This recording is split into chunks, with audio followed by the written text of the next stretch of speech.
안녕하세요 여러분. 저는 선한목자 온라인교회를 섬기는 강성훈 목사입니다. 오늘 주일 예배에 나오신 모든 분들을 주님의 이름으로 환영하고 축복합니다. 언제 어디서나 온 마음 다해 예배하고 그리고 함께 교제하고 주의 말씀의 훈련을 받기를 원하시는 분들을 우리 선한목자 온라인교회에 초대하고 싶습니다. 30개국에 있는 성도들이 함께 은혜의 공동체로 모여 함께 은혜를 받고 있습니다. 여러분 언제 어디서나 온 마음 다해 예배하는 곳으로 오셔서 함께 주의 은혜를 누리시기를 바랍니다. 오늘도 복된 주일 예배가 드려질 텐데요. 여러분 계신 곳에서 함께 계시는 주님과 또 우리에게 주어진 말씀으로 깊은 은혜를 누리시기를 바랍니다. 또 다른 은혜의 자리에서 뵙겠습니다. 감사합니다. 행복한 예배 되세요. 감사합니다. 주일 은혜의 자리에 나오신 분들, 또 온라인으로 함께 하시는 모든 분들을 주님의 이름으로 환영하고 또 축복합니다. 우리가 믿고 의지해야 할 분은 우리의 선한 목자가 되어주시는 주님뿐임을 믿습니다. 오늘 이 시간을 통하여서 우리를 영원한 생명과 또 사랑의 길로 인도하실 주님을 바라보며 함께 나아가기를 원합니다. 이 시간 우리의 힘이 되시는 주님 앞에 모두 자리에서 일어나셔서 모든 영광의 박수 올려드리시며 함께 찬양하시겠습니다.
왜 내게 성령 주셔서 왜 내게 성령 주셔서 내 마음을 감동해 주 예수 믿게 하는지 날 알 수와 주 언제 강림하실지 주 언제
내 영혼이 은총 입어 내 영혼이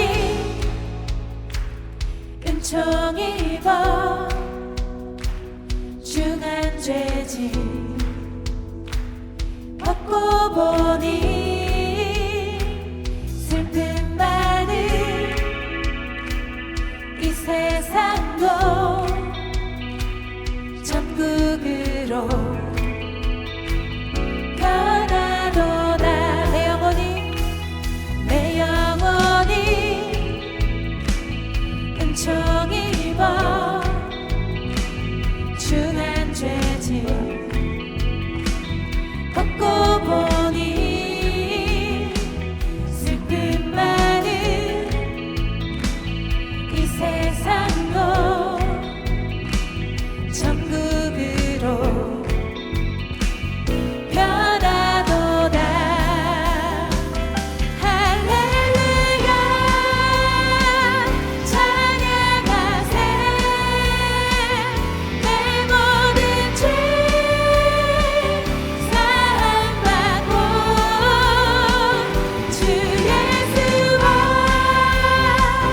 동행하리. 그 어디나 하늘나라. 높은 산이 거친들이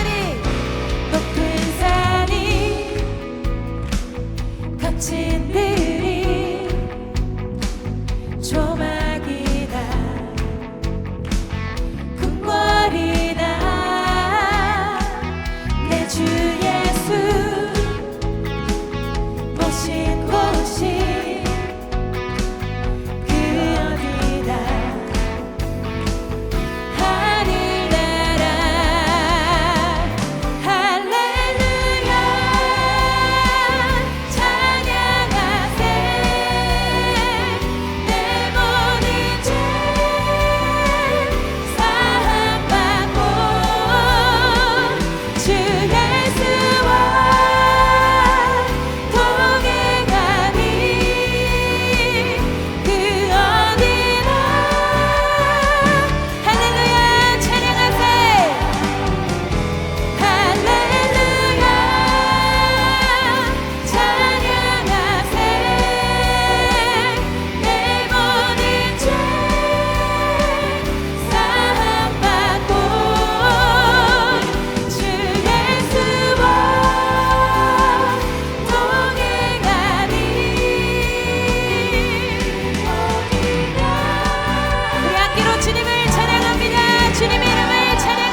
영원한 생명으로 인도하시는 주님, 주님께 모든 영광 올려드립니다. 할렐루야.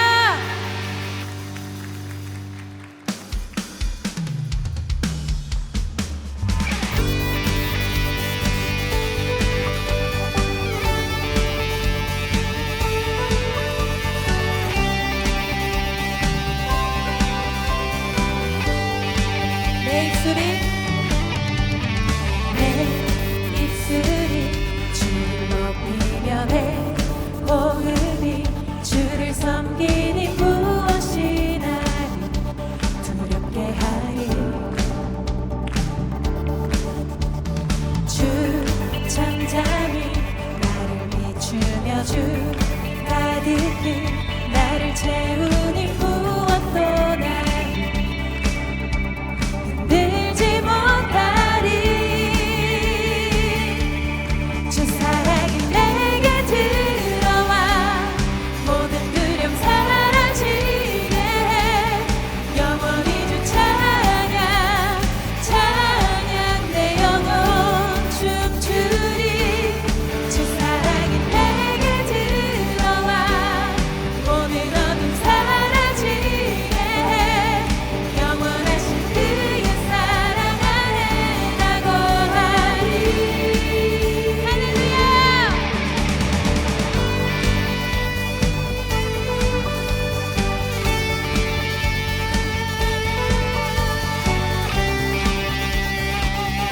우리 처음부터 고백합시다. 내 입술이 주를 높이며 내 입술이 주를 높이며 내 호흡이 주를 섬기니 무엇이 나를 두렵게 하리. 주 잠잠히 나를 비추며 주 가득히 나를 채우니 무엇도 나를 흔들지 못하리. 주 사랑이 내게 들어와 모든 두려움 사라지게 해.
오시고 죄 용서하셨네.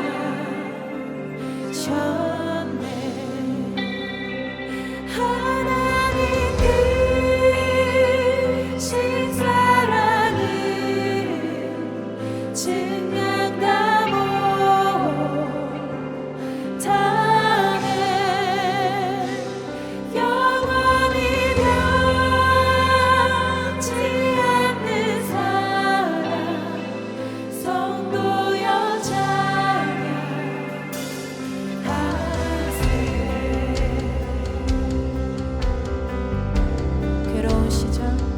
괴로운 시절 지나가고 나 위에 화쇠할 때 주 믿지 않던 영혼들 큰 소리 외쳐울어도 주 믿는 성도들에게 큰 사랑 베푸사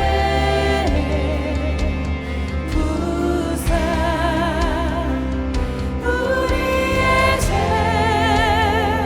사했으니 그대 잊을까. 하나님 크신 사랑을 증명다 못하네. 영원히 변치 않는 사랑 성도여 찬양하세.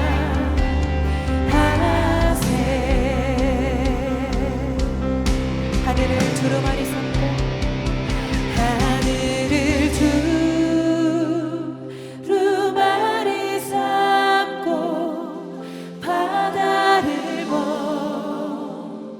물 삼아도 한없는 하나님의 사랑 다 기록할 수 없겠네.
자리에 앉으시겠습니다.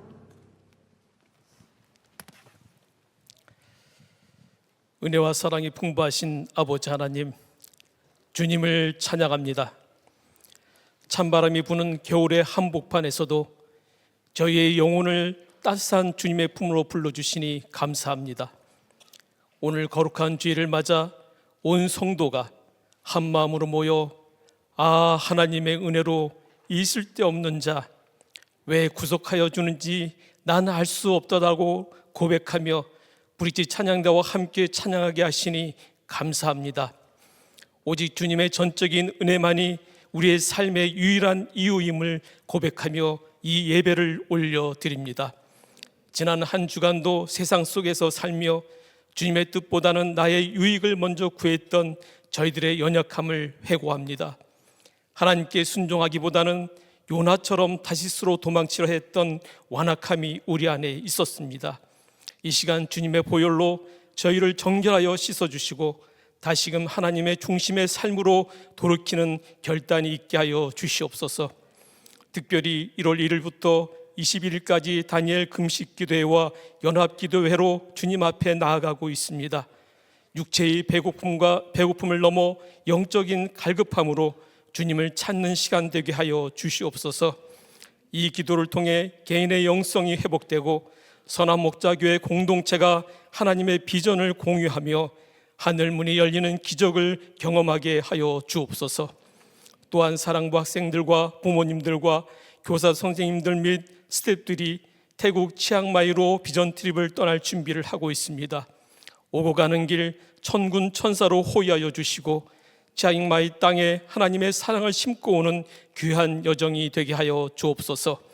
그곳에서 우리 아이들이 하나님의 넓은 세상을 보고 부모님들과 교사 선생님들에게는 하늘의 이루와 새 힘을 부어지는 은혜의 시간 되게 하옵소서. 이제 오늘 우리에게 생명의 말씀을 전하실 여재우 부목사님을 위해 간절히 기도합니다. 지난 14년이라는 긴 세월을 동안 눈물과 기도로 이 재단을 지키며 우리 성도들을 사랑으로 양육해 주신 목사님의 헌신에 감사를 드립니다. 이제 하나님이 허락하신 시간에 경기도 양주시 장흥면에 있는 개척교회 담임으로 나가시는 목사님의 발걸음을 주님께서 친히 평안의 복을 주시고 인도하여 주시옵소서.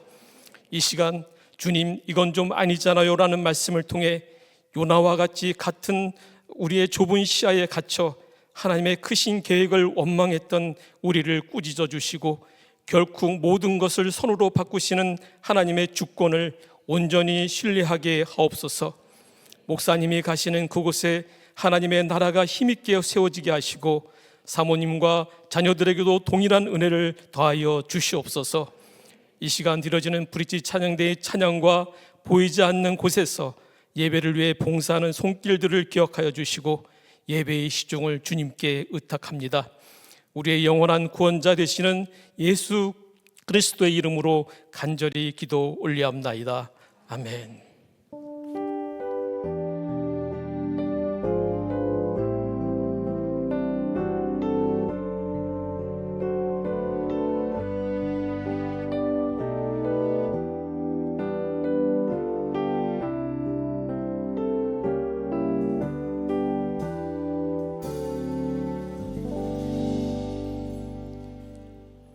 오늘 예배 가운데 세 분의 성도님께서 세례를 받으십니다. 김지영 성도님, 박용준 성도님, 김유건 아기가 세례를 받을 텐데요. 대표해서 김지영 성도님께서 세례 간증해 주시겠습니다.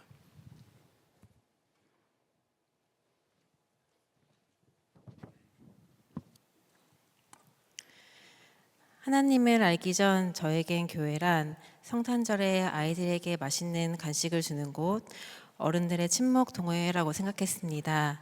교회에 나와보라는 진실된 전도를 받아본 적이 없었고 전도를 받았더라도 제 마음속에는 교회는 나랑 상관이 없는 곳이라고 생각했을지도 모르겠습니다. 그렇게 39년을 살도록 예수 그리스도의 이야기를 궁금해하지 않았습니다.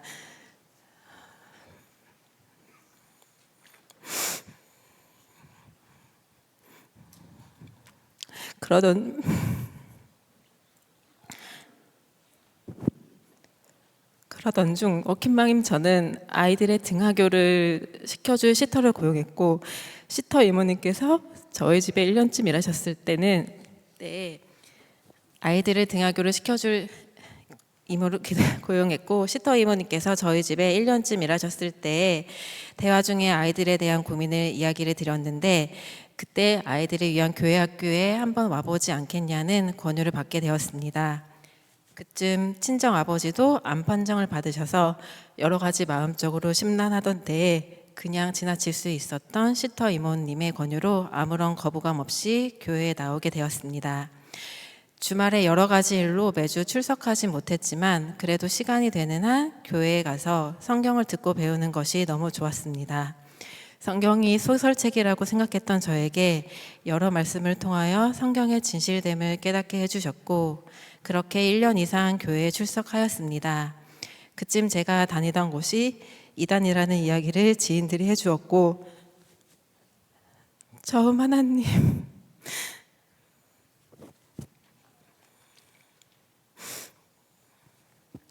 하나님을 알게 해준 교회이기에 그걸 인지하고도 쉽게 나오지 못한 채로 시간이 계속 흘렀습니다. 그러던 중 주변 지인들이 그 교회에 가지 말라고 하는 이유가 분명히 있을 것 같다는 생각이 불현듯 마음 가운데 찾아오면서 선한 목자 교회에 출석하고 있던 첫째 딸 친구 엄마의 권유로 선한 목자 교회에 오게 되었습니다. 성경을 통해서 하나님, 예수님이 살아계심을 알게 되었습니다. 그로 인해 구원이란 단어가 제 마음속에 자리 잡았으며, 지옥으로 갈 수밖에 없었던 죄인인 저의 죄를 사하시러 예수님께서 십자가에서 돌아가셨으며 부활하심을 진정으로 믿게 되었으며, 예수 그리스도만이 우리를 천국으로 인도해 주실 구원자임을 깨닫게 해주었습니다. 성령님이 내 안에 계시며 예수님께서 나와 함께 동행하고 있다는 사실도 매 순간 감격스럽습니다. 제 삶에 찾아온 또 다른 변화는 찬양 시간이 정말 은혜롭다는 것입니다. 모두가 한 마음 한 뜻으로 주를 경외하며 드리는 찬양 시간이 은혜롭고 눈물이 나옵니다. 하나님이 날 위해 말씀해 주시는 것과 같고,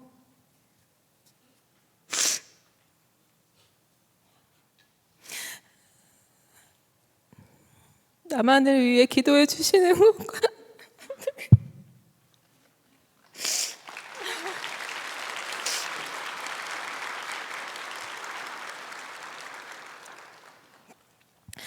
나만을 위해 기도해 주시는 것과 같은 느낌을 받습니다. 출퇴근 시간에 듣는 찬양은 시간에 쫓기는 제게 성경을 대신 읽어주시는 것과 같아서 가사를 되새기면서 은혜 받고 있습니다. 1시간 정도 지하철을 타고 다니는 시간이 이제 지루하지 않고 찬양과 함께 다니니 정말 즐겁습니다. 저를 10주간 양육해 주신 저희 바나바 문수련 집사님에게도 너무 감사합니다. 제가 올바른 믿음을 가질 수 있도록 잘 인도해 주시고, 초신자에게 필요한 마음가짐에 대해서도 잘 이야기해 주셔서 이렇게 무사히 양육을 마칠 수 있게 된 것 같습니다. 기도의 중요성에 대해서 매번 이야기해 주셨고, 기도 제목을 공유하는 것이 처음엔 어색했으나 바나바 양육을 통해서 세상 사람들과 할 수 없는 예수님과 함께하는 이야기를 하게 되니 그 또한 너무 은혜롭고 좋았습니다. 앞으로 저는 저와 함께 해주시는 전지전능하신 하나님을 경외하는 마음으로 살고 싶습니다. 제 곁에서 항상 동행해 주셔서 주님이 원하시는 그 모습으로 살 수 있도록 가장 선한 길로 인도해 주실 것을 간절히 믿습니다. 주님 감사합니다.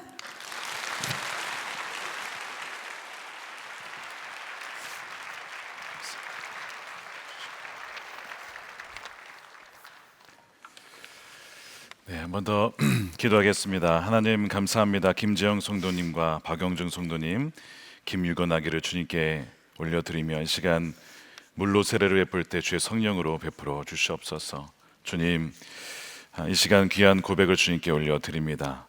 하나님 나라의 귀한 이야기에 우리를 주인공으로 초대해 주시고 하나님 나라의 역사의 한 페이지에 하나님 장식될 수 있도록 우리를 초청해 주신 주님의 은혜에 감사함으로 남은 여생 오직 하나님과 동행하며 예수님의 온유하고 겸손한 성품을 닮으며 성령을 따라 담대히 믿음의 여정을 하나님과 함께 나아가는 귀한 주의 자녀들이 다 될 수 있도록 주의 성령으로 함께해 주시고 하나님의 선하심과 인자하심으로 동행하여 주시고 끝까지 따라가시는 은혜를 베풀어 주시옵소서. 감사함 예수님의 이름으로 축복하며 기도드립니다. 아멘. 우리 김지영 성도님부터 세례하겠습니다. 김지영, 내가 성부와 성자와 성령의 이름으로 세례를 주노라. 아멘. 박영준 성도님.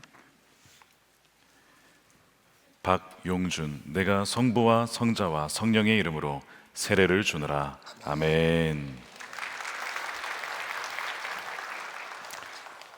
김유건입니다. 김유건, 내가 성부와 성자와 성령의 이름으로 세례를 주노라. 아멘. 자, 우리 잠시 회중 앞에 서겠습니다. 오늘 세례를 받으신 우리 세 분, 우리 여러분 세례는요, 우리 온 회중이 함께 우리 아이와 온 세례 받으신 분들을 기도하며 양육하며 우리가 한 가족이 되겠다라고 하는 그런 결단으로 온 성도 앞에서 받는 것입니다. 이 시간 우리 인사하실 때 우리 박수로 격려해 주시기 바랍니다. 이 시간에는 세례를 받으시는 분들과 함께 10주간의 새가족 양육을 마치시고 수료하시는 분들을 소개합니다. 전경호 성도님, 박미영 성도님, 박미영 집사님, 이동석 성도님, 김은영 성도님, 서태희 집사님, 원만식 집사님, 김범석 성도님, 강은지 성도님, 백승우 성도님, 이찬미 성도님, 백혜원 성도님이십니다. 바나바가 십자가 목걸이를 걸어주시고 예수님의 마음으로 꼭 안아주시기 바랍니다. 여러분도 다 나오셔서 축하해 주시기 바랍니다. 사랑해요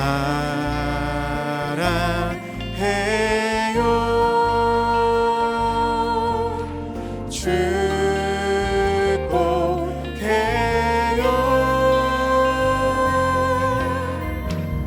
당신의 마음에 우리의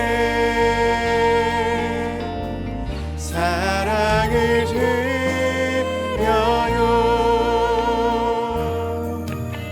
사랑해요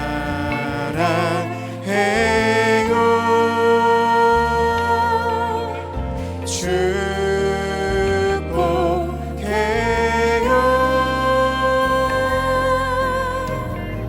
당신의 마음에 우리의 사랑을 드려요. 다시 한번 크게 박수해 주시기 바랍니다. 그리스도인들 중에 선교는 옵션이라고 생각하는 분들이 계시는 것 같습니다. 여러분, 우리는 선교적 존재입니다. 옵션이 아니라는 거예요. 우리는 하나님의 사랑을 받았기 때문에 그 사랑을 빚진 자로서 선교를 하는 것입니다.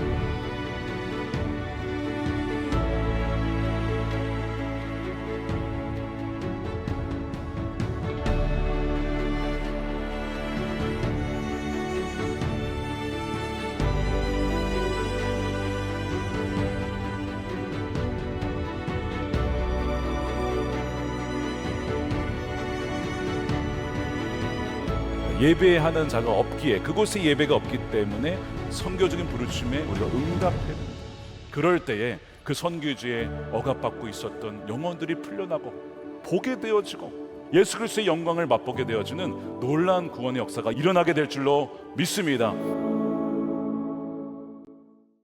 어느 날 갑자기 한 예배당 거처가 마련됐으니까 거기서 교회를 시작해보라 라는 하나님의 부르심 앞에 따라가게 됩니다.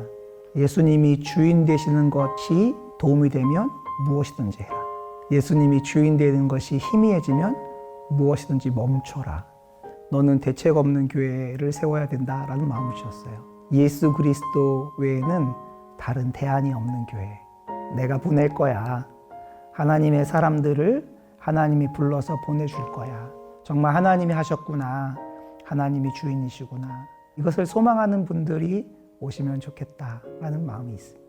선한 목자 교회는 저희 가정에게는 망망대해에 있을 때 던져진 구명 튜브 같은 교회였습니다.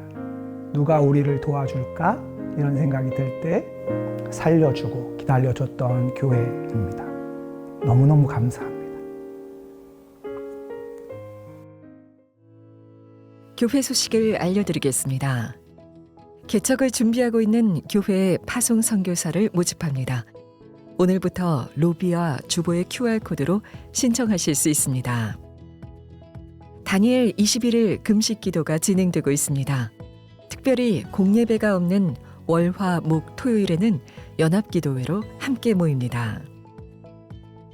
재정 김유정 간사, 홍보 전혜리 간사가 부임합니다.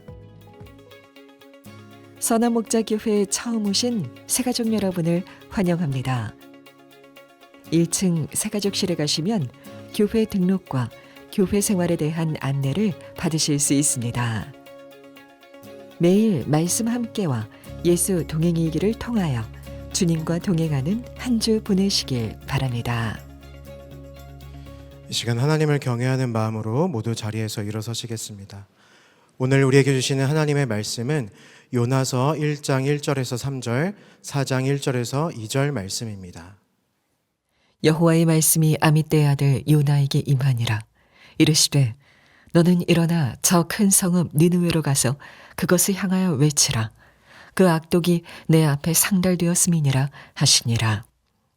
그러나 요나가 여호와의 얼굴을 피하려고 일어나 다시스로 도망하려 하여 욥바로 내려갔더니 마침 다시스로 가는 배를 만난지라.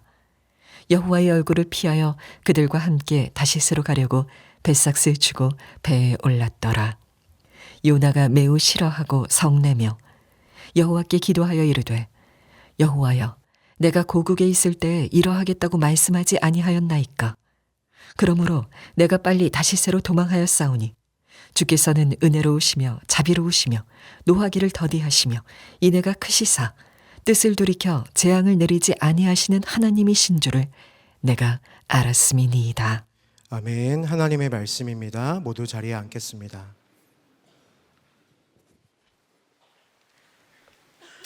네, 오늘 우리 설교자를 소개하겠습니다. 우리 여재우 목사님. 오늘 본문이 요나 선지자이기 때문에 요나의 마음으로 여러분들에게 말씀을 전해 주실 겁니다. 우리 여재우 목사님은 2012년에 우리 교회 부목사로 부임하셨다가 2014년 11월에서 2019년 1월까지 인도네시아에서 선교사로 섬기시다가 2019년 1월에 복귀하시고 12월에 다시 부목사로 부임하셔서 6년을 섬기시고 이제 하나님의 부르심을 따라 양주에 있는 교회에 개척을 하시게 됩니다. 오늘 제목에서 예측하셨다시피 하나님 정말 이건 아니지 않습니까? 라는 그 모든 여정, 마치 요나와 같이 그런 마음으로, 그런데 그 안에 있는 하나님의 부르심과 응답, 또 비슷한 상황에 있는 여러분들에게도 동일한 하나님의 메시지가 분명히 울려 퍼지리라 믿습니다. 우리 여재우 목사님 나오실 때 박수로 맞이해 주시기 바랍니다.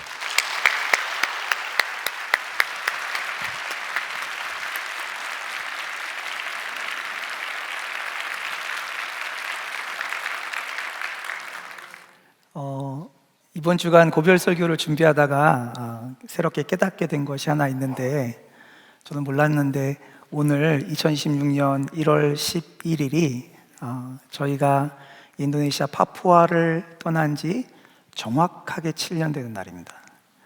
하나님께서 7년이라는 시간을 이렇게 저희에게 이렇게 허락하셨다가 또 7년이 딱 채워지는 날 떠날 것을 준비하게 하셔서 너무 큰 감사입니다. 7년 전에 인도네시아 파푸아를 떠나는 것은 급한 어떤 일들 때문에 안식년을 갖게 되었던 것이 이유였습니다. 그때 여름밖에 없는 그 섬에서 급하게 1월에 한국으로 들어왔는데 저희가 가지고 있는 자켓은 아주 얇은 자켓 하나밖에 없는 모습으로 한국에 도착했습니다. 그때 저희가 한국에 왔을 때 저희를 만나주시고 저희를 마중해 주시고 환영해 주셨던 성도님들이 그때 저 모습을 기억하고 있는데 한결같이 말씀하시는 게 있어요. 삐쩍 마르고 까맣고 난민처럼 불쌍하더라. 그때 사진을 제가 봐도 그랬던 것 같아요. 근데 그 하나님께서 주셨던 그 시간들 가운데 7년이 지나서 지금 여기 있습니다. 당시만 해도 어디로 갈지도 모르겠고 왜 보내시는지도 모르는 이유로 한국을 돌아왔을 때 어디 갈 데가 있을까? 누구를 만날까? 누가 우리를 환영해 줄까? 이런 생각을 가지고 한국 땅에 돌아왔을 때 정말 깜깜한 것만 같았는데 하나님의 은혜로 저희를 회복시켜 주셨는데 그때 하나님께서 사용하신 하나님의 통로가 선한목자 교회였습니다. 정말 인생의 위기를 만났던 저희에게 선한목자 교회가 따뜻하게 환영해 주시고 또 격려해 주시고 기도해 주시고 응원해 주시고 사랑해 주셔서 지금까지 올 수 있었던 것 같습니다. 꼭 이 사랑에 대한 감사를 전하고 싶었는데 오늘 기회가 주어져서 그 감사를 드리고 싶습니다. 감사합니다.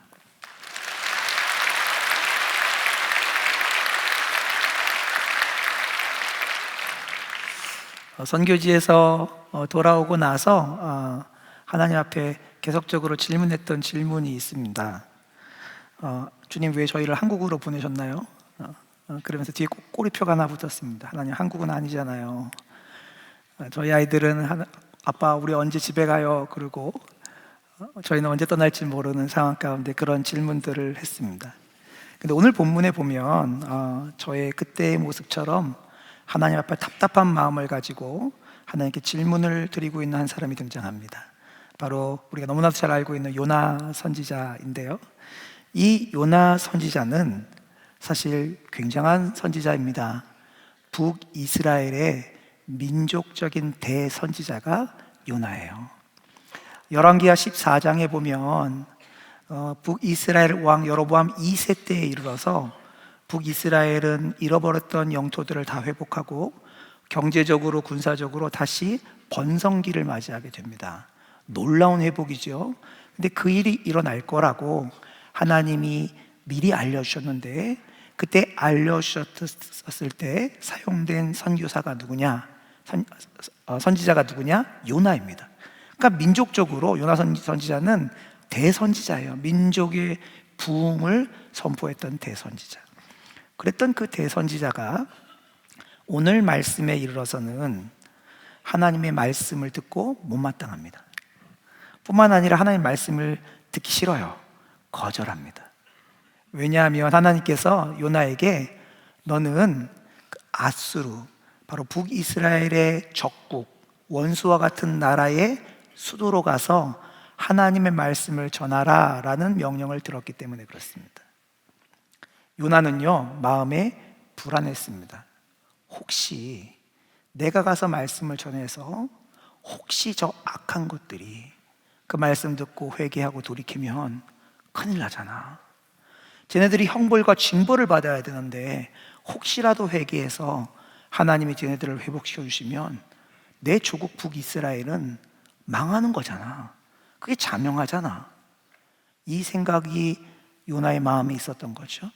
그래서 요나가 말하지는 않았지만 하나님 이것만큼은 아니지 않습니까? 이런 생각을 가지고 하나님의 말씀을 거절하고 도망치게 된 것이지요. 요나서 1장 3절 말씀입니다.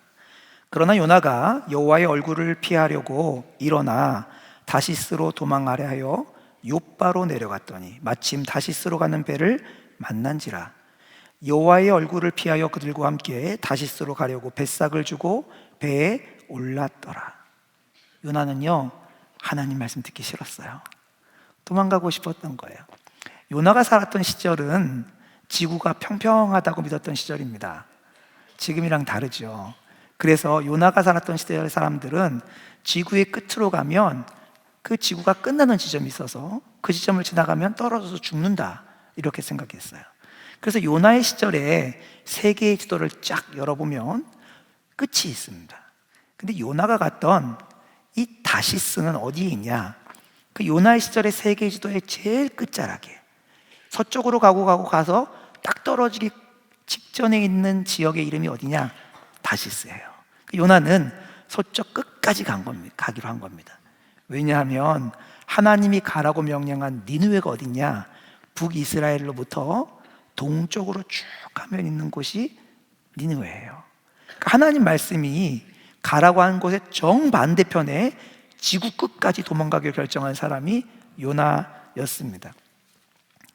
요나는 이런 행동을 통해서 사실은 말하지 않았지만 어필하고 있는 거예요. 하나님, 저는 이해할 수가 없어요. 하나님, 이건 좀 아니지 않습니까? 이렇게 어필하며 도망쳤던 것이죠. 요나의 그 마음이 더 적나라하게 드러난 부분이 있는데, 우리가 오늘 읽었던 본문인 요나서 4장 1절과 2절입니다. 한번 들어보시기 바랍니다. 요나가 매우 싫어하고 성내며 여호와께 기도하여 이르되. 여러분, 기도하면서 화내는 분 보신 적 있으세요? 요나가 기도하면서 성을 내고 있는 거예요. 지금 하나님 앞에서. 여호와여, 내가 고국에 있을 때에 이러하겠다고 말씀하지 아니하였나이까?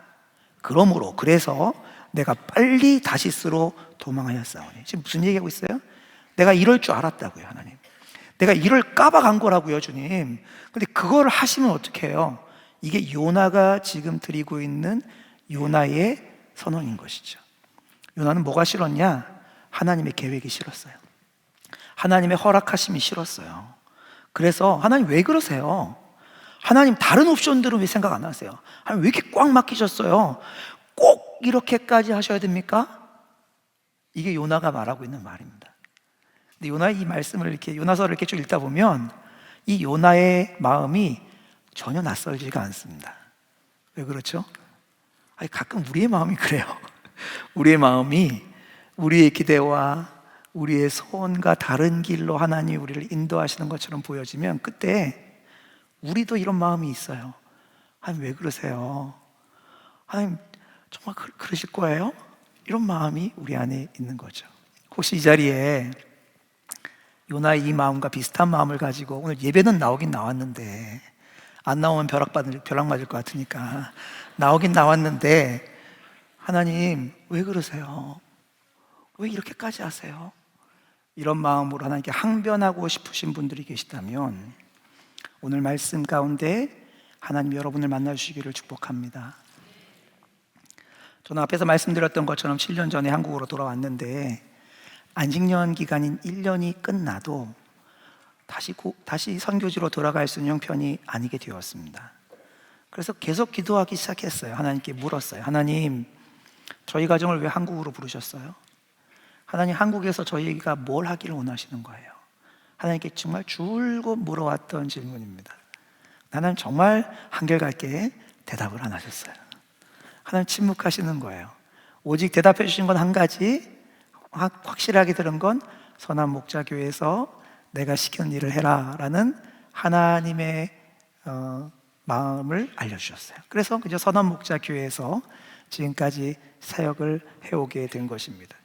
그렇게 침묵하셨던 하나님께서 작년 10월 중순경에 아주 갑작스럽게 한 가지 제안을 듣게 하셨는데, 저 서울 북쪽에 있는 양주라고 하는 곳에, 고양시 바로 붙어 있는 그곳에 작은 예배처가 하나 마련됐는데, 그 예배처에서 개척할 목사를 찾고 있는데 한번 기도해봐라, 이런 제안을 받게 하신 것입니다.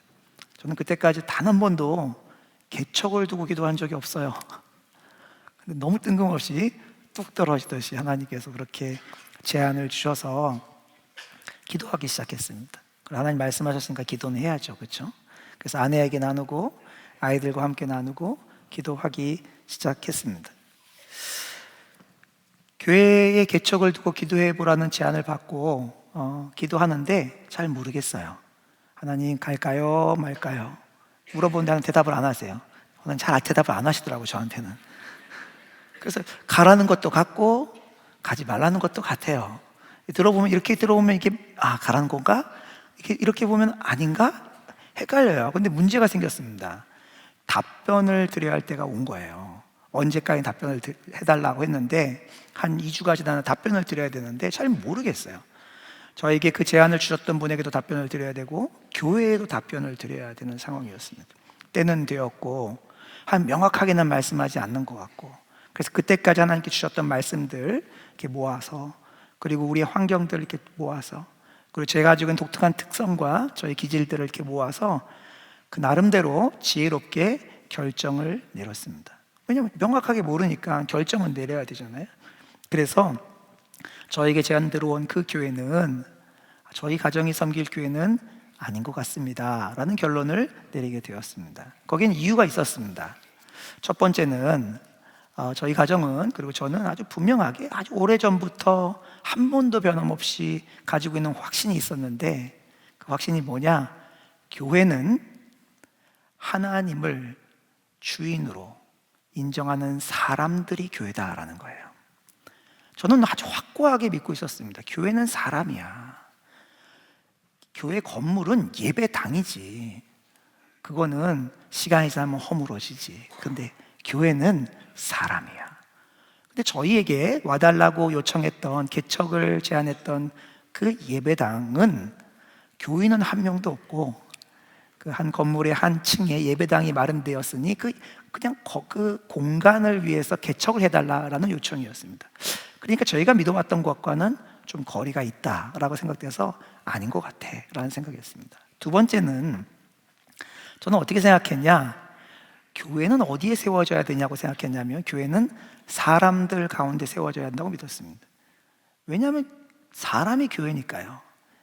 그래서 저희가 선교지에서 부족 사역을 할 때도 오지고 아주 외딴 곳으로 들어간다 할지라도 부족민들이 살고 있는 곳으로 들어가요. 그리고 부족민들과 함께 살면서 복음을 전하는 게 저희의 꿈이고 저희의 계획이고 저희가 하려고 했던 일들입니다. 그런데 저희를 초청한 그 예배당이 위치한 위치가 어디냐? 국도변에 덩그러니 놓여있는 건물의 한 층인 거예요. 주변에 사람들이 안 살고 있어요. 가보니까 주변에 사람들이 없고 그냥 병원 같은 것만 이렇게 있는 거예요. 지도를 좀 찾아보니까 얼마나 사람이 주변에 없는지 반경 1km 내에는 교회가 하나도 없어요. 여러분, 우리가 대한민국 행정구역을 8개로 나눕니다. 알고 계시죠? 다 여기 속해 있는데 도, 시, 군, 구, 동, 읍, 면, 리 이렇게 나눠지죠. 네, 다 여기 중에 하나 속해 계시죠? 근데 그 예배당이라고 마련된 공간이 어디에 있냐? 리에 있어요. 리에. 사람이 제일 없다고 지칭되어지는 리에 위치해 있는 거예요. 그러니까 제가 볼 때 사람들 안에 교회가 세워져야 되는데 아닌 것 같다라는 생각이 드는 겁니다. 대중교통을 좀 살펴봤더니 지하철과 전철이 없어요. 버스만 가는데 버스 정류장도 저희 교회에서 한참을 국도를 타고 내려가야지 있는 곳에 버스 정류장이 있는 거예요. 이런 상황들을 보니까 아닌가 보다 이런 생각이 들었어요. 그 밖에도 여러 가지 이유들을 주변에서 많이 들려주었습니다. 예배당은 경제적인 어려움을 가지고 있었고, 또 당시 제가 담당하고 있던 다익공동체 사역을 하고 있었는데 전 너무 행복했어요. 다익공동체랑 같이 사역하는 게 너무 기쁘고 너무 행복하고, 그냥 자다가 일어나서도 다익공동체 생각나고 하는 그런 행복한 사역을 했는데 저 안 가요. 이런 생각이 제 마음에 있었습니다. 주변에서는 말해주는 거예요. 목사님 집에 애들이 많잖아요. 저희 집 아이들이 많거든요. 저희 둘째가 올해 고3, 저희 셋째가 고2, 저희 막내가 올해 중2입니다. 그걸 알고 있는 주변에 있는 분들이, 목사님 집에 중고생 한 명만 있어도 학원도 안 옮겨요. 근데 목사님 애들을 데리고 애들 친구 다 버리고 가라고 하시는 건 아닌 것 같아요. 맞은 것 같아요. 제가 고개가 이렇게 끄덕여지면서 그래, 이건 너무 가혹한 거야, 이런 생각이 들었습니다. 그렇게 여러 가지 이유 때문에 가지 않겠다고 마음의 결정을 내렸어요. 그리고 이제 저에게 그 제안을 주셨던 분에게 찾아가서 아닌 것 같습니다, 다른 분을 찾아보셔야 될 것 같습니다 하고 답변을 드리려고 이제 차를 타고 출발하기 전에 차를 딱 올린 다음에 아내하고 제가 기도했습니다. 하나님, 저는 하나님께 순종하고 싶어요. 근데 하나님 뭐라고 하시는지 정확히 모르겠어요. 그래서 지금까지 주신 마음을 따라서 아닌 것 같다고 결론을 내렸습니다. 그래서 가서 말씀드리려고 해요. 그런데 혹시 저희가 잘못 알아들은 거면, 하나님 말씀하시는데 저희가 못 알아들은 거면 알려주세요. 알려주시면 저희가 바꾸겠습니다. 근데 어떻게 토를 붙였냐면, 하나님 근데 시간이 얼마 안 남았어요. 그러니까 알려주실 때 확실하게 알려주셔야 돼요. 그런 거 같다 이렇게 알려주시면 저 안 와요. 그러니까 확실하게 그거다 이렇게 알려주시면 저희가 방향을 바꾸겠습니다. 그렇게 기도하고 출발했습니다. 그리고 저희 결정을 알려드리려고 찾아갔던 그 자리에서 저희에게 제안을 주셨던 분으로부터 저희가 미처 생각하지 못했던 두 가지를 듣게 됩니다. 첫 번째가 뭐냐?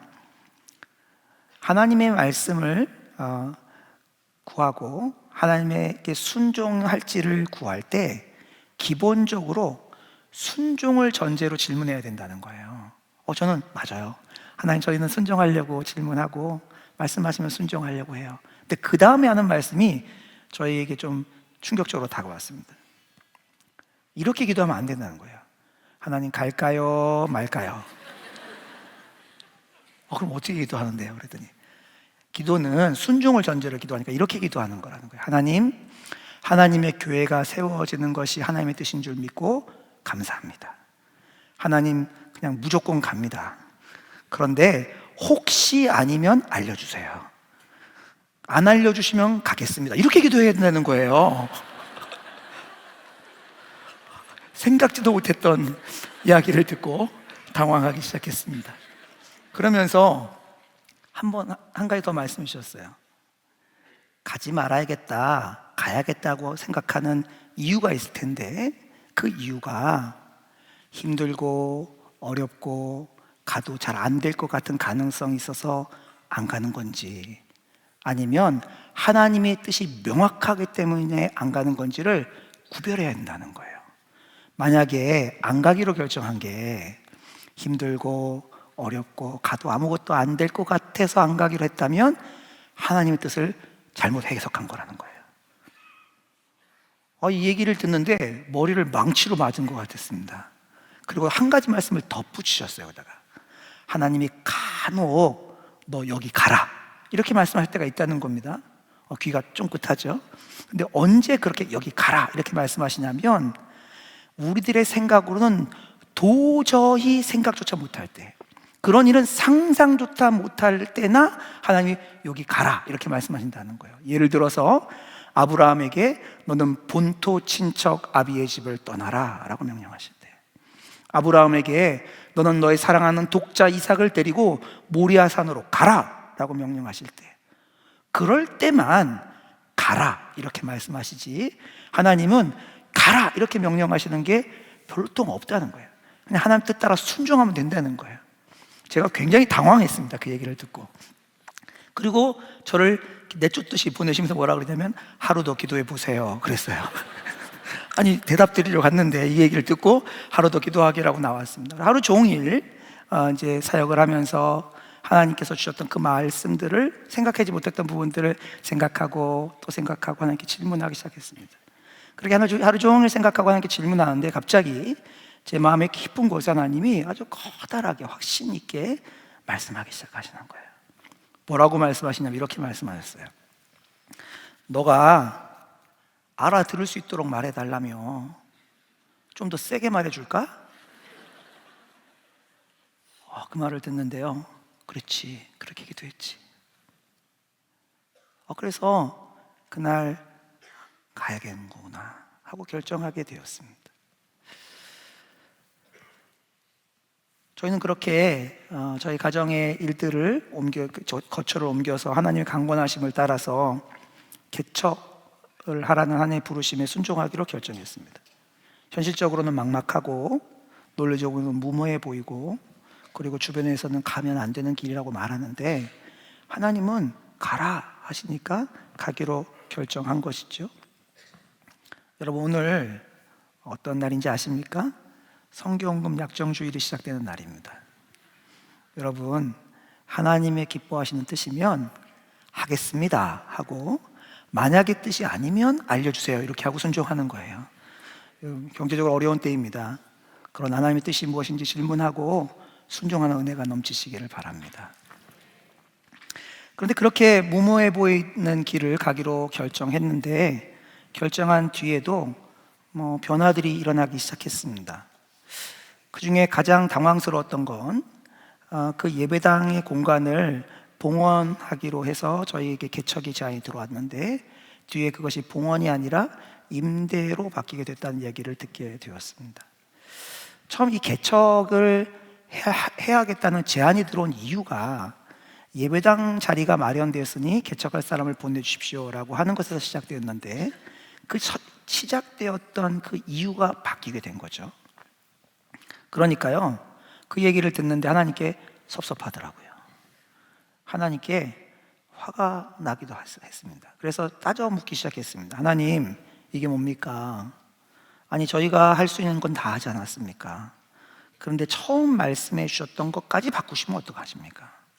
하나님, 이거 바꾸시는 건 괜찮은데 바꾸시려면 결정하기 전에 그때 바꾸셨어야지. 결정하고 이제 간다 하고 막 사임하고 막 이랬고 나서 하나님 바꾸시는 거, 이거 저 하나님, 제가 솔직히 하나님 앞에 사기당한 것 같습니다. 이런 마음이 들더라고요. 그래서 그때 그 일을 겪고 반항하기 시작했습니다. 목사는 어떻게 반항할까 궁금하시죠? 제가 어떻게 했냐, 한 이틀 정도 반항했는데 말씀 함께 묵상을 대충 했습니다. 평상시에는 깊게 묵상하고 계속 반복해서 읽고 쓰고 했는데 말씀 함께를 깊게 묵상하면 안 될 것 같은 거예요. 하나님 또 뭐라고 말씀하세요. 그래서 대충 읽고 덮었어요. 그리고 이틀 동안 동행일기를 안 썼습니다. 왜냐하면 동행일기를 쓰면서 하나님의 마음을 막 바꿔드실 것 같은 거예요. 그래서 동행일기 안 쓰면서 하나님, 그건 억울해요, 하나님 너무 하셨어요, 막 그러고 있었습니다. 그런 저에게 하나님께서 하나님을 향해서 기도하면서 반항하며 하나님께 화가 나서 소리를 질렀던 요나를 찾아오셔서 요나를 만나셨던 것처럼 하나님 저를 찾아오셔서 만나주시기 시작하셨습니다. 저는 억울하다고 말하고 있는 그 저에게 하나님이 책망하거나 꾸질하지 않으시고 하나님께서 영광으로 하나님의 신실하신 사랑으로 저를 찾아오셔서 적시기 시작하셨습니다. 하나님의 영광 앞에 서고 하나님의 임재 앞에 서게 되고 나서야 그제야 보이기 시작하는 게 있었습니다. 그전에는 안 보였어요. 그전에는 제가 맞고 하나님이 틀렸다고 생각했어요. 하나님, 이렇게 외딴 곳으로 이렇게 갑자기 조건도 바꾸면서 옮기는 건 불공평한 거예요 라고 저는 생각했는데 하나님의 임재 앞에 들어가고 하나님의 영광 앞에 들어가고 나니까 제가 그렇게 하나님께 따져 묻고 있는 저의 실체가 무엇인지가 낱낱이 드러나기 시작하는 거예요. 낱낱이 드러나기 시작합니다. 저의 실체는 교만이었습니다. 하나님께서 좀 더 좋은 조건으로, 좋은 환경으로 보내시면 얼마든지 더 잘할 수 있다는 교만. 하나님이 이렇게 불공평한 거 하시는 건 하나님이 잘못하시는 거라고 생각하는 하나님보다 높아지고 하나님보다 더 많이 알고 있다고 생각하는 교만. 그 교만이 저의 불평과 저의 원망의 실체였다는 것이 하나님의 영광 앞에 서고 나니까 여실히 드러나게 되었습니다. 얼마나 울었는지 모릅니다. 하나님 앞에 통곡하고 울었습니다. 참, 하나님을 만나고 보니까요, 하나님의 영광의 임재 앞에 서고 보니까요, 드러나는 게 저의 악함, 저의 무능력함, 저의 무지함, 저의 자격 없음밖에 없더라고요. 그런데 뭐가 잘났다고 그렇게 하나님께 소리를 높여서 외쳤는지 모르겠어요. 그런 저를 주님은 혼내는 대신에요, 부드럽게 찾아와서 저를 어루만져 주시기 시작하셨습니다. 그렇게 하나님의 영광을 만나고 나니까요, 아무것도 안 바뀌었는데 모든 것이 바뀌어 있더군요. 하나님의 임재와 영광 앞에 서니까 그 전까지 그렇게 문제가 되었던 예배당이 외진 곳에 있는 것도, 예배당에 경제적인 어려움이 있는 것도, 그것이 봉헌이 아니고 임대인 것도 전혀 문제가 아니게 바뀌게 되었습니다. 여러분, 이게 요나에게 일어났던 일이에요. 요나서를 읽으면서 사람들이 오해하는 것이 있습니다. 그것은 다른 것이 아니고 요나 선지자는 자격도 없고 완고한 선지자라는 오해입니다. 그렇게 보여요. 하나님 말씀을 듣고 도망쳤잖아요. 하나님이 큰 물고기 속에 집어넣어서 회개하게 하셨는데도 회개가 잠깐 되고 끝났잖아요. 하나님이 보내신 니느웨에서 순종은 하긴 했는데 대충 했잖아요. 형식적으로 했잖아요. 그러니까 요나는 자격 없고 완고한 선교사인 것처럼 보입니다. 선지자인 것처럼 보여요. 그런데 여러분 아십니까? 요나서는 요나 선지자가 쓴 책입니다. 그걸 어떻게 아냐? 요나가 아니고서는 알 수 없는 내용들이 거기 너무 많이 들어가 있어요. 요나의 마음의 감정, 생각, 그 모든 것들이 요나서에 다 담겨 있어요. 요나가 아니면요, 그 얘기를 쓸 수가 없어요. 그러니까 요나서는요, 요나가 쓴 거예요. 근데 요나에서의 중심된 메시지가 뭐냐? 스토리가 뭐냐? 그 악한 아수르 제국도 하나님께 회개하였더니 하나님이 용서해 주셨다라는 것이 주된 이야기입니다.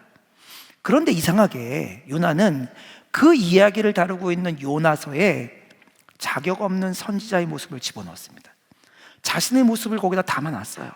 3장에서 끝나면 끝나는 건데 3장에서 안 끝나고 4장으로 넘어가서 박넝쿨을 보내시고 요나를 만지시며 요나를 설득하시는 하나님의 이야기를 구구절절히 기록해 두었습니다. 그러면서 자기가 얼마나 자격 없는 선지자인 것을 낱낱이 기록해 두었죠. 자신의 흑역사를 거기다 다 기록해 놓은 거예요. 요나가 직접. 왜 그럴까요? 요나는 깨달았던 거지요. 하나님이 얼마나 좋은 분인지를 자기의 그 핏대를 올려가면서 하나님께 항변하는 자기를 찾아오신 하나님을 통해서 깨닫게 되었던 거예요. 하나님을 향해서 자기가 옳다고 말하고 대항하고 도망치고 항변했던 자신이 얼마나 무지하고 어리석었는지를 철저하게 깨닫게 된 것입니다. 그래서 요나는요, 자기의 흑역사를 기록하며 하나님을 찬양하고 있는 것이에요. 사랑하는 여러분, 요나는 지금 우리에게 소리쳐 외치고 있습니다. 우리가 이해할 수 없는 삶의 현장에 있다 할지라도, 우리가 받아들일 수 없는 그런 우리의 삶의 처지가 우리를 직면하고 있다 할지라도, 재앙처럼 여겨지는 일들이 우리의 인생을 찾아온다 할지라도, 그때도 하나님은 선하시다. 그때도 하나님은 오르시다. 이 이야기를 요나가 들려주고 있는 거죠. 요나는요, 아무것도 안 바뀌었는데 자신이 직면하고 있는 모든 것이 아무 문제가 없는 사람으로 바뀌어지게 되었어요. 마음의 회복이 일어나게 된 것입니다. 오늘 하나님은 이 자리에 계신 여러분들을 그렇게 만나기를 원하십니다. 요나를 만났던 것처럼 우리의 마음을 돌이키고 회복하게 하시기를 원하세요. 저의 마음을 그렇게 바꿔주셨던 주님께서 저에게 교회를 개척하라는 말씀과 함께 마음을 부어주시기 시작했습니다. 두 가지 마음을 부어주셨는데요, 오늘 영상에도 잠깐 나갔는데 첫 번째가 주님께서 너는 예수 그리스도가 주인된 교회를 세워라 라는 마음을 주셨습니다. 주님이 그 마음을 주시면서 하시는 말씀이, 아무리 예배당 안에 있어도 예배를 드리고 봉사를 하고 하나님의 일을 해도 예수님이 주인되지 않은 교회는 교회가 아니야. 그러니 너는 오직 예수님이 주인 되신 교회를 세워라 라는 마음을 주셨습니다. 또 하나, 두 번째 주신 마음이 있는데, 이 마음은 농담에서 시작되었습니다. 저희 이런 형편들을 옆에 사랑하는 동역자 목사님들과 나누고 있는데, 한 목사님이 저에게 농담처럼 말씀하셨어요. 교회 이름 정했어요? 안 정했는데요. 그럼 교회 이름을 대책 없는 교회라고 지으세요. 들어보니까 대책이 없네. 농담이죠. 그래서 저도 웃고 목사님도 웃고 이렇게 지나가기로 했습니다. 근데 그 말이 제 마음에 계속 맴도는 거예요. 대책 없는 교회. 하나님께서 너는 진짜 대책 없는 교회를 세워야 돼. 예수 그리스도 외에는 다른 대안이 없는 교회, 예수님만 대안 되신 교회, 나는 너가 그런 교회를 세우기를 원한다. 이게 하나님께서 주셨던 두 번째 비전이에요. 그러고 보니까요, 교회가 예수님 외에 다른 대안이 있을 때 교회는 타락합니다. 교회는 힘을 잃어버려요. 예수님의 주인 되심이 사라지게 되는 거예요. 주님께서 그러한 교회를 세우라는 마음을 주셨어요. 여러분 기도 부탁을 드립니다. 새롭게 세워지는 교회가 오직 예수님만 주인 되심을 고백하는 교회가 되기를, 예수 그리스도 외에는 다른 대안이 없는 예수님만 대안된 교회가 되기를 위해서 기도해 주십시오. 그렇게 말하고 돌아보니까요, 저희 교회 형편이 너무 감사한 거예요. 예수님만 대안이잖아요. 너무 감사한 거예요. 혹시 이 가운데 하나님이 이상한 마음을 줘서 너도 그런 교회를 좀 세워봐라, 이런 마음을 받으신 분이 있다면 파송선교사로 지원해서 함께 그런 교회를 좀 지어가는 것에 동참해 주시면 좋을 것 같습니다. 여러분에게 한 가지 이야기를 좀 더 들려드리려고 합니다. 여러분 혹시 비하히룻이라는 단어를 아십니까? 비하히룻, 지명이에요. 성경에 나와 있는 지명인데, 출애굽한 이스라엘 백성들이 하나님의 인도하심을 따라서 가다가 장막을 치게 되는데 홍해 앞에서 장막을 칩니다. 그때 그 장막을 친 장소의 이름이 비하히룻입니다.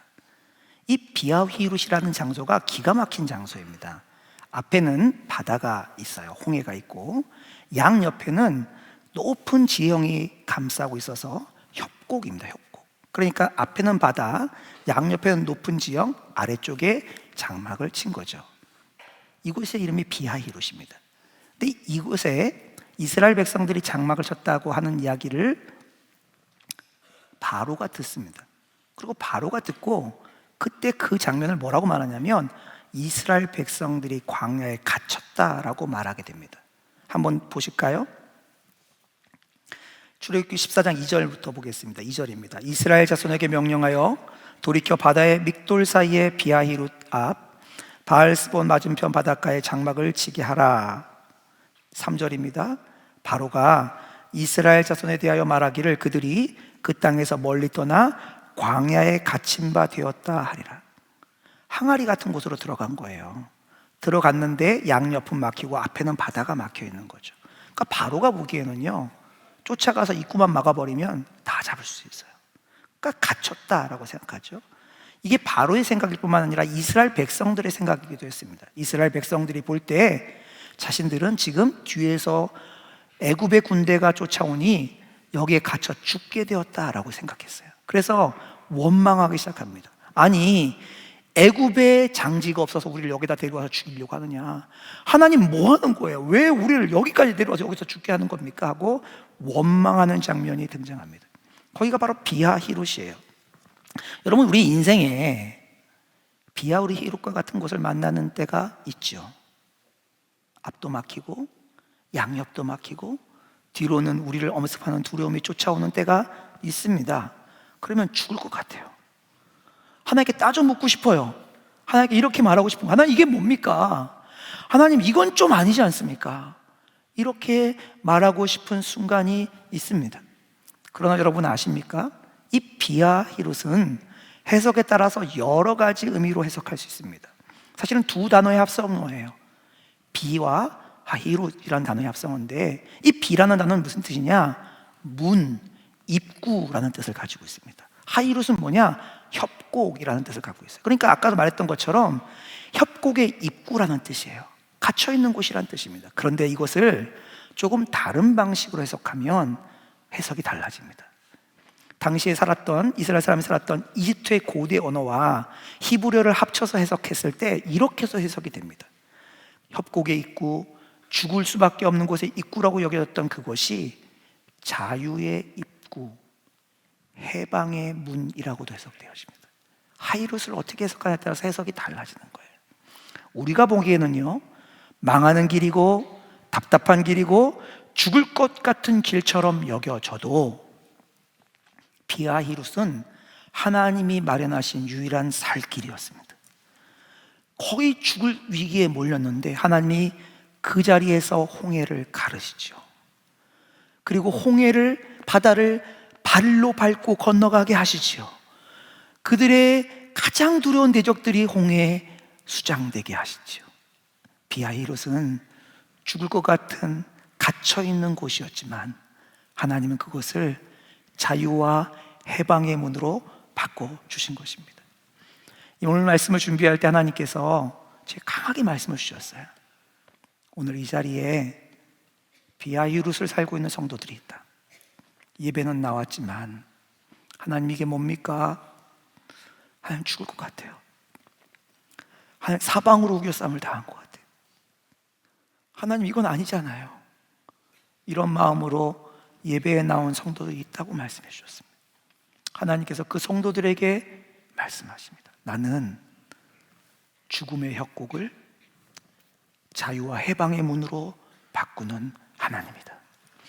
하나님께서 여러분의 인생 가운데 그 죽음의 협곡을 해방의 문으로 바꾸신 일을 하기를 원하십니다.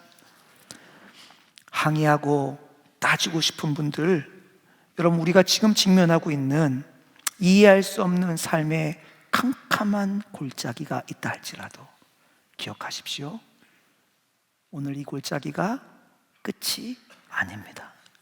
하나님께서 홍해를 여실 거예요. 하나님의 일들로 말미암아 그 죽음이 해방과 자유로 바뀌는 일을 행하실 것입니다.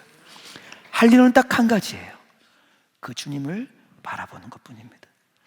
왜냐하면 우리를 그 골짜기로 인도하시는 분이 우리의 목자 되신 예수님이기 때문에 그렇습니다. 우리를 그곳으로 인도하셨다면 여러분의 비아히롯은 반드시 자유와 해방의 문이 될 줄 믿습니다. 우리의 매일매일의 삶 가운데 이렇게 역전을 이루시는 하나님 놀라운 은혜를 부으시며 우리를 만나시고 회복시키시는 그 하나님을 경험하시게 되시기를 주님의 이름으로 축복합니다. 함께 기도하도록 하겠습니다. 이 시간 함께 기도할 때 정직하게 기도합시다. 하나님, 저 지금 죽음의 골짜기에 들어간 것 같아요. 답답하고 무너지고 포기하고 도망가고 싶은 그 골짜기 끝에 내몰린 것 같아요. 그러나 하나님, 죽음의 협곡인 비아히롯을 자유와 해방의 문으로 바꾸시는 분이 나의 하나님인 줄 믿습니다. 그 하나님을 만나게 하여 주옵소서.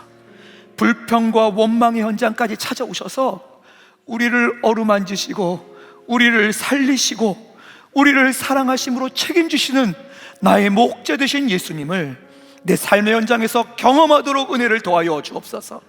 그 먼 옛날의 하나님이 아니라 오늘 나의 삶의 하나님, 비아히롯의 하나님을 경험하게 하여 주옵소서. 이 시간 주의 이름을 한번 간절히 부르시고 통성으로 기도하도록 하겠습니다. 주여, 주를 섬기는 아버지 하나님, 후회가 없습니다. 주님만을 붙잡습니다. 내가 걸어온 아버지 모든 하나님, 죽는 것처럼 시간 보이는 그 길, 주의 하나님 비아히롯으로 은혜, 보이는 아버지 죽음의 협곡, 내가 걸어간 모든 날도 주만 섬기며 살리 오직 예수 이름 부르며 살아가리라. 나는 주를 섬기는 것에 후회가 없습니다. 내가 걸어온 모든 시간 주의 은혜, 내가 걸어간 모든 날도 주만 섬기며 살리 오직 예수 이름 부르며 살아가리라. 살아계신 하나님 아버지, 우리의 삶의 현장을 그대로 가지고 나갑니다. 하나님께 화가 나서 소리치며 기도했던 요나처럼 우리의 삶의 비아히롯을 주님 앞에 가지고 나갑니다. 주님, 캄캄한 협곡 가운데 몰려있는 것 같은 성도들을 만나 주소서. 그 죽음의 골짜기가 생명의 골짜기, 자유와 해방의 문으로 바뀌는 역사를 보게 하여 주옵소서. 주님, 그 강팍하고 소리질러대던 요나를 바꾸셔서 자신의 흑역사를 써가면서까지 하나님을 찬양하는 요나로 바꾸셨던 것처럼 하나님, 우리도 바꿔주소서. 우리의 어려움의 형편과 상황이 주님을 찬양하는 이유가 되게 하시고 주님을 노래하는 통로가 되게 하여 주옵소서. 하나님, 이 나라 이 민족을 맡겨드립니다. 하나님, 일제 식민지와 하나님 6.25를 통해서 완전히 무너져버린 나라, 소망이 없는 이 나라에 하나님의 비아 히루스의 역사를 이루셨습니다. 죽어가던 우리를 살려주셨습니다. 자유와 해방으로 끌어주셨습니다. 너무 감사합니다. 그런데 하나님, 우리가 또 다른 위기를 만났습니다. 영적인 위기를 만난 이 나라 이 땅 불쌍히 여겨주소서. 하나님, 이 나라를 건져주소서. 이 위기가 자유와 해방의 문으로 바뀌는 은혜를 누리게 하여 주옵소서. 대한민국이 다시 한번 하나님을 경외함으로 일어서게 하여 주옵소서. 북녘 땅 올려드립니다. 하나님, 캄캄한 어둠에 갇혀있는 그 땅을 불쌍히 여겨주소서. 하나님, 억울함과 답답함 가운데 오랜 시간 묶여있는 그 땅에 하나님 비아 히루스의 역사가 일어나게 하여 주옵소서.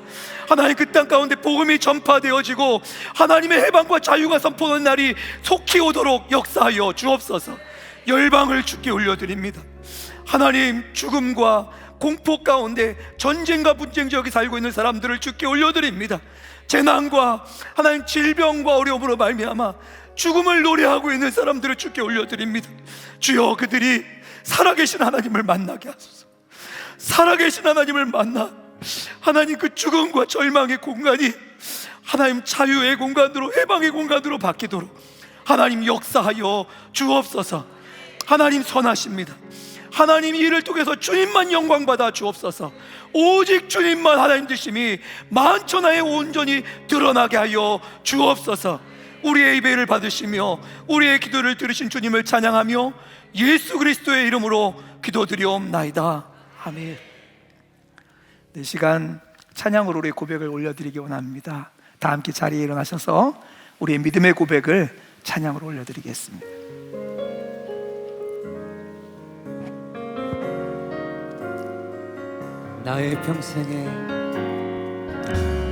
나의 평생에 가장 복된 일은 내가 예수님을 만난 것이라. 나의 평생에 가장 잘한 일은 내가 예수님을 주로 섬긴 것이라. 이 세상 살 동안 내가 걷는 길이 때론 험하여서 넘어질 때도 주의 강한 손이 나를 붙드시니 나는 예수님만 주로 섬기며 살리. 나는 주를 섬기는 것에 후회가 없습니다. 내가 걸어온 모든 시간 다 주의 은혜니 내가 걸어갈 모든 날도 주만 섬기며 살리. 오직 예수 이름 부르며 우리 2절의 가사로 한 번 더 찬양합시다. 이 세상 살 동안 내가 걷는 길이 때론 험하여서 넘어질 때도 주의 강한 손이 나를 붙드시니 나는 예수님만 주로 섬기며 아멘. 나는 주를 섬기는 것에 후회가 없습니다. 내가 걸어온 모든 시간 다 주의 은혜니 내가 걸어갈 모든 날도 주만 섬기며 살리. 오직 예수 이름 부르며 우리 믿음의 두 손을 높이 들어서 찬양합시다. 나는 주를 섬기는 것에 후회가 없습니다. 내가 걸어온 모든 시간 다 주의 은혜니 내가 걸어간 모든 날도 주만 섬기며 살리 오직 예수 이름 부르며 살아가리라.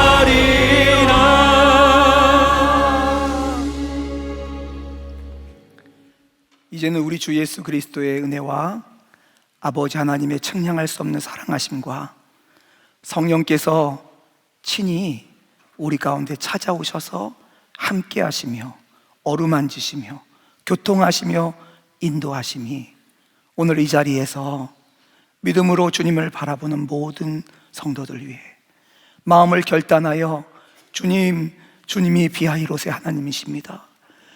내 비아히롯도 주님께서 변화시킬 줄 믿습니다. 고백하는 모든 성도들 위해 영원토록 함께 하시기를 축원하옵나이다. 아멘.